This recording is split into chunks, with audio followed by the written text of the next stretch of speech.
Hey it's Angeline here. Today I have a really simple quick tip technique for you to follow, and it's how to decorate your card using some Unity sequins. So first I already stamped and colored this beautiful stamp set called Feelings Matter by Unity, and I've colored the floral with Copic markers and the background with some Distress Oxide inks. So I'm going to use the Cinderella and Aurora Borealis sequins by Unity and some Thermoweb mixed media adhesive to adhere the sequins down.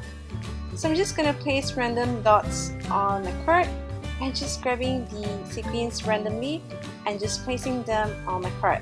You'll be surprised how much these could add to your card by just adding some bling, but not too much, but not too little, because I don't know, I guess just have fun and you'll know when you should stop.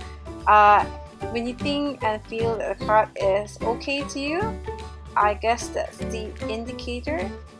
And as long as you're happy, why not?